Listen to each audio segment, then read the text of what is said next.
Hey there, welcome to a video discussing Week 2 NFL DFS lineup construction. This is Gus Almashini of Sportsmanac.com.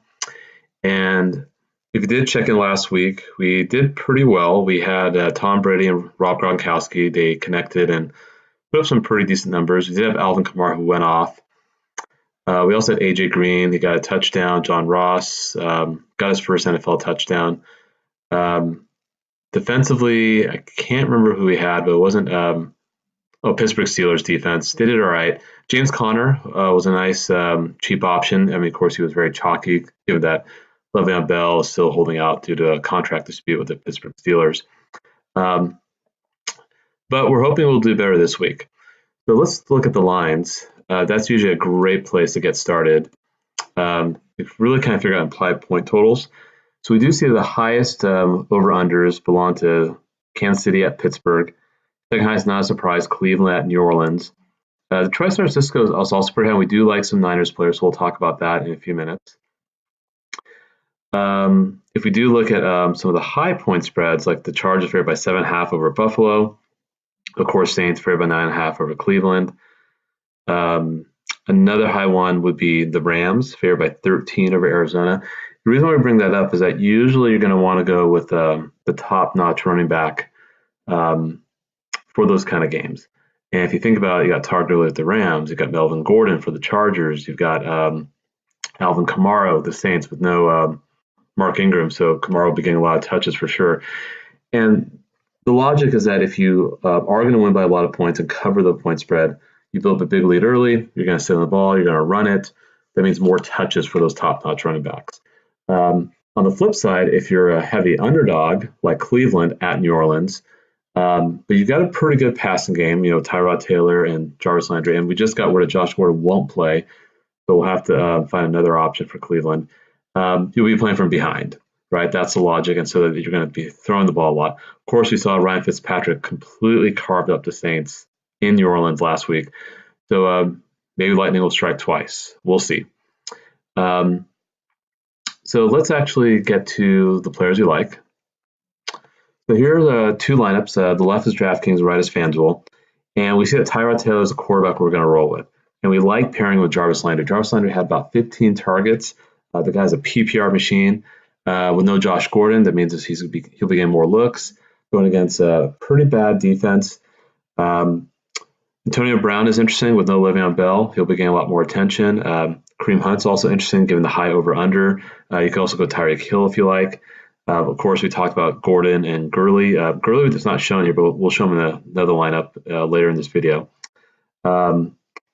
Pettis and George Kittle. We don't see Kittle here, but we'll see Kittle in another lineup. But Pettis is interesting with Marquise Goodwin being out. Jared Cook had a great game Monday night, so we feel he's probably one of the top receivers for the Raiders.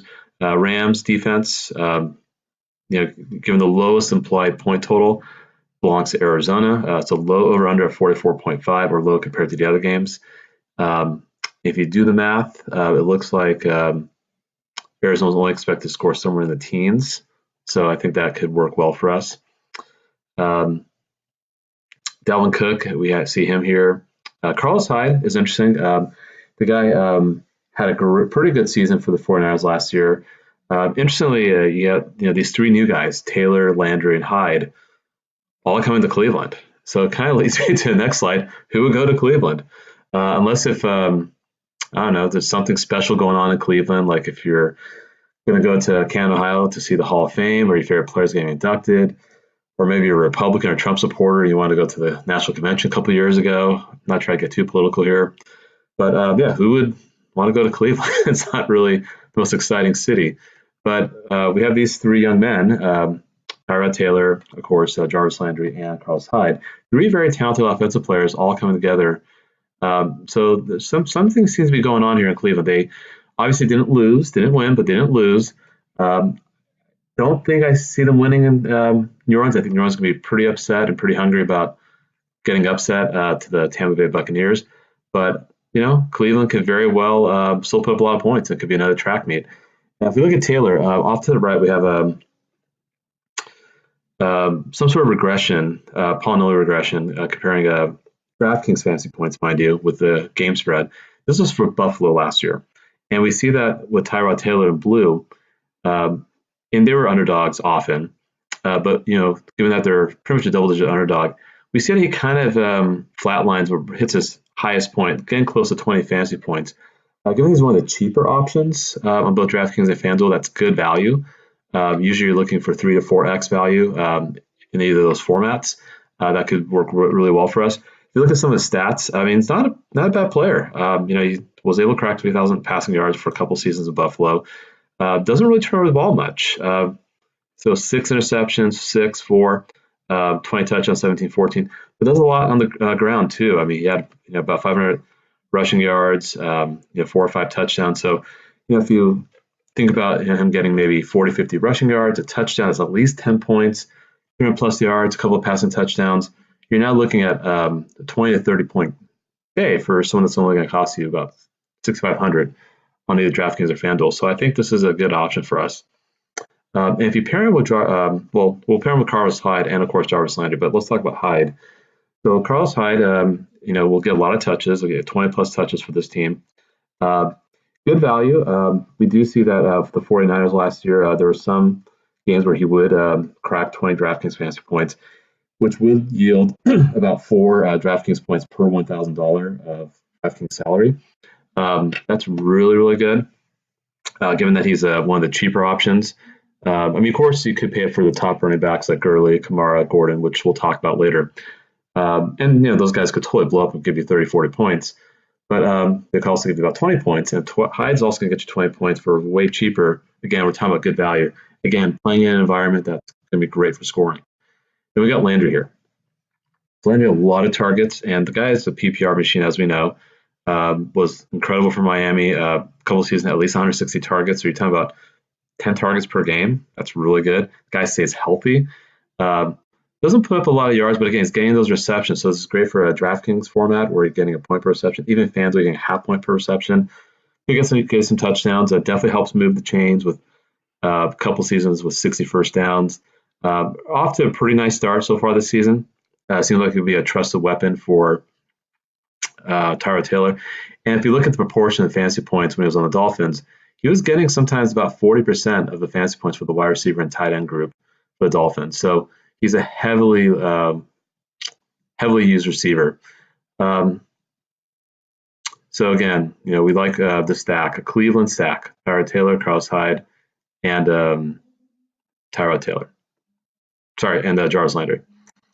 Now we got pay up, and there are a couple guys we could pay up for: Antonio Brown and Kareem Hunt. And if we do look at one of our lineups, we do see Brown and Hunt here. That's awesome. You're getting 2 of the best players in the highest point total for the day.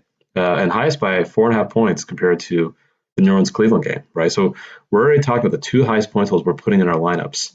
And if you look at some of their expected fantasy points, again, this is polynomial regression, comparing point totals to how the player will perform using DraftKings fantasy points. If you look at Antonio Brown, it's kind of like the sky's the limit. If the team's scoring 30 plus points, which could totally happen in this game, we could see a 34-31 type game between the Steelers and the Chiefs. These are 2 teams that have been knocking on the door to the Super Bowl. Of course, New England has been the reason why a lot of these teams can't get to the Super Bowl. Peyton Manning was also a reason too before he retired. With the Broncos defense. So these are two teams that have very good teams, very well coached, great quarterbacks, and just a lot of offensive talent. And so we do see kind of sky's the limit for Brown if the Steelers are going to score 30 plus points. If the Chiefs are going to do the same thing, sky's the limit for Kareem Hunt. We do see a nice upward trend for Kareem Hunt here. We also see the quarterbacks also doing well, like Alex. Well, Alex was not there. We got Patrick Mahomes or Ben Roethlisberger. But we do see kind of a drop for Travis Kelce or Juju Smith-Schuster. The running games for Pittsburgh, you could go James Conner if you like. You could go Tyreek Hill for Kansas City. I wouldn't blame you if you did that. They're priced pretty well. But we do like Brown and Hunt here if we're going to pay up. And we have seen Hunt blow up last year in the first few games. So very possible, for his price point, you can get some really good value. Again, how much he's going for? $6,200. That's awesome. So we could get a great game out of him. Kamara and Gordon. Of course, you cannot get Kamara, Gordon, Brown, and Hunt. You can get pretty close to getting all those guys. We do have one lineup here. Again, sorry, I keep going back with Kamara, Gordon, and Brown. So it is possible you could get all that. And maybe if you drop down in price somewhere else, maybe you could squeeze in Kareem Hunt and FanDuel. But if you look over here for Kamara and Gordon, these guys are getting 20, 25 touches, maybe even more touches. They're 3 down backs. Again, no Mark Ingram, still suspended for the Saints. Gordon's definitely the every down back for the Chargers. Both playing against weak opponents. Of course, Saints are playing the Browns. Chargers playing the Bills. Bills are absolute garbage. Both have high point spreads with pretty high point totals. So again, the logic is that if you're a running back and you have an early lead, you're going to send the ball. You're going to just keep handing the ball to your running backs. So this could work really well for us. If we look at the point total for the Saints, if they do wind up hitting 40, you see Kamara hits a peak, which is great. For Melvin Gordon, we do see that if it's a pretty close game, kind of hits a peak. But they are favorites, so we do see a bit of a drop off. But still, we do like these two players. Todd Gurley's another one. Again, can't get all these players, but we did have one lineup with Gordon, Kamara, and Gurley. We'll show you that in a second. We all know Gurley's a great player. As a rookie, the last year the Rams were in St. Louis, put up awesome numbers, and they didn't do so well in 2016, and got the first overall pick, drafted Jared Goff, and of course the rest is history. Well, actually, I take it back. They drafted Jared Goff after the 2015 season. He was a rookie in 2016, second year last year for the Rams. But that's when they really started showing a lot of growth. And you could see Gurley responded in a big way, getting 1,300 yards and almost 800 receiving yards. So, and sorry for that. That's actually my iPad ringing, so I might have to sound that. So my apologies. Anyway, yeah, we see that Gurley's almost had 20 touchdowns, so we all know that stuff. But let's actually take a look at what we expect from Gurley given the point spread and the point total. So they're favored by double digits and nearly 2 touchdowns. And should the Rams win by 20 plus points, which is very possible, Gurley hits a peak, so he's pretty much the one that gets most of the touches and most of the points when the Rams annihilate their opponents. And actually, that's 40 points over here. Sorry, so I was looking at the point total for the right curve. For the left curve is actually the point spread. So yeah, we do see that happening with they win by about 3 touchdowns. And sorry about that. Let me silence this. Okay. So yeah, that's what we have there. And then we have a stack. Another stack. This is a 49er stack with Dante Pettis and George Kittle. And Pettis wasn't much of a factor last year, or actually, take it back. I think he's a rookie this year. But no Marquise Goodwin, right? So Pettis could be considered wide receiver 1 or wide receiver 2. Garcon might be the wide receiver 1. We still see a nice correlation of this correlation matrix here between tight end with wide receiver 1 and wide receiver 2. So Garoppolo really likes to use both those guys pretty well. If one does well, the other does well. We also see that Goodwin and Kittle received each about 20% of the points for the 49ers last year. Garcon will probably be heavily involved as well, but given the price points for Kittle and Goodwin, you get some really good value here. They're 6-point favorite. We saw what the Jets did to the Lions. Seems like things are in disarray with Matt Patricia kind of losing the locker room. So if the Niners bounce back, we see Pettis, who's great route runner. Kittle, hopefully he'll shake off some of those mental errors and those drops from the game last week against Minnesota. So this could work well for us. In Minnesota, we got Dalvin Cook and Jared Cook. So we got 2 cooks here. 2 cooks in the kitchen, right? Haha, very funny. So Dalvin Cook, a very talented player, is back from his torn ACL. Jared Cook had a great game Monday night. No Michael Crabtree, so maybe he's probably supplanted Crabtree, and he's getting a lot more production. Just some numbers here. So we got Dalvin Cook is doing really, really well. He's getting at least 4 DraftKings points per $1,000. So he had great ratios last year.